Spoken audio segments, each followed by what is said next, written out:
Za ligi ya mabingwa ni ngumu, kwa hiyo tutaenda kucheza, tutakutana na mechi ngumu.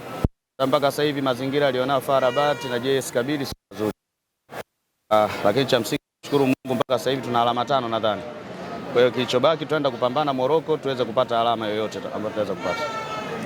Na maboresho ambayo mmefanya, mnadhani Yanga bado haijashinda away soka, mnaweza mkaza kupata ushindi kule Morocco?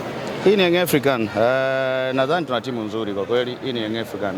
Sikutie shaka kutokana na timu ambayo tumecheza nayo leo. Mfupa wa leo sio mchezo. Hii timu kubwa kabisa, lakini tuna uhakika, nadhani tuna uwezo kufanya kitu Morocco. Tunaweza kufanya kitu na uhakika tutapata alama.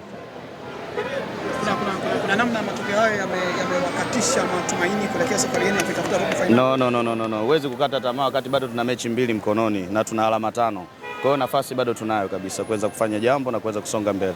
Kama viongozi ambao kidogo tumechelewa kwenye interview, kuna namna gani ambavyo mmepokea matokeo haya leo dhidi ya Ahly? Matokeo yake ukweli hatukuyapenda na matarajio yetu ilikuwa tupate ushindi, lakini kwenye mpira matokeo design hii hapo. Kwa hiyo mwisho wa siku tunayapokea na tunaendelea na safari. Mnaenda kuambia nini wachezaji baada ya mechi hii ya leo? Nadhani kama kawaida tu tunaongea vizuri na wachezaji wetu, ili leo tayari imeshapita, tunaangalia mechi ijayo dhidi ya FAR Rabat. Asante sana.